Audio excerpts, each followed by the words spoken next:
Daily హ్యాబిట్స్లో కొన్ని habits మీ fertility అంటే sperm హెల్త్ని డ్యామేజ్ చేస్తాయి.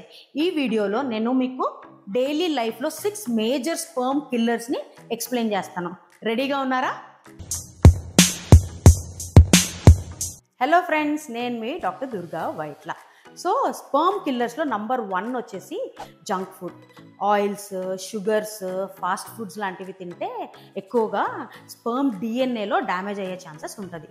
Healthy diets like fruits, vegetables, nuts ఇలాంటివన్నీ తీసుకోవడం చాలా ఇంపార్టెంట్.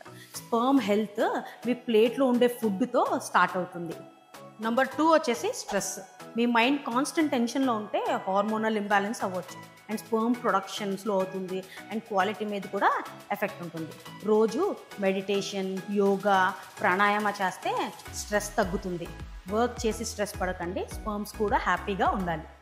నంబర్ 3 వచ్చేసి ఎక్సెస్ హీట్.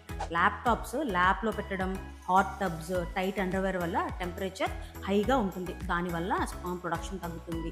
అందుకనే లూజ్ ఫిట్టెడ్ కాటన్ అండర్వేర్ వేసుకోవడం బెటర్ ఆప్షన్. అలాగే హాట్ టబ్స్ అండ్ సోనా బాత్స్ని కూడా స్కిప్ చేస్తే బెటర్. నంబర్ 4 వచ్చేసి సెడెంటరీ లైఫ్ స్టైల్. ఎక్సర్సైజ్ లేకుండా బ్లడ్ ఫ్లో, మెటబాలిజం అన్నీ స్లో అవుతాయి. స్పర్మ్ హెల్త్కి ఇంపాక్ట్ అవుతాయి. వీక్లీ 3 to 4 times వర్కౌట్ చేసిన స్పర్మ్ హెల్త్ని చాలా మట్టుకు ఇంప్రూవ్ చేసుకోగలుగుతాం. జిమ్ కష్టమైతే బ్రిస్క్ వాక్ ఆర్ సైక్లింగ్ చేసుకుని స్పర్మ్ హెల్త్ని ఇంప్రూవ్ చేసుకోవచ్చు.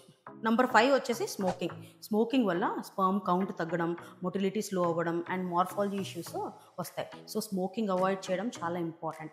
హెల్దీ స్పర్మ్ కావాలంటే స్మోకింగ్ అండ్ వేపింగ్కి బాయ్ బాయ్ చెప్పండి. నంబర్ 6 వచ్చేసి ఆల్కహాల్. రెగ్యులర్ ఆల్కహాల్ వల్ల స్పర్మ్ ప్రొడక్షన్ డిస్టర్బ్ అవుతుంది. అలాగే టెస్టోస్టెరాన్ లెవెల్స్ కూడా బాగా పడిపోతాయి. Weekly occasional alcohol is okay, but regular alcohol అనేది మేజర్ రిస్క్ ఫర్టిలిటీకి. సో తెలిసింది కదండి 6 స్పర్మ్ కిల్లర్స్ గురించి. ఇవి అవాయిడ్ చేయండి. హెల్దీ స్పర్మ్స్కి రోడ్ ప్రిపేర్ చేసుకోండి.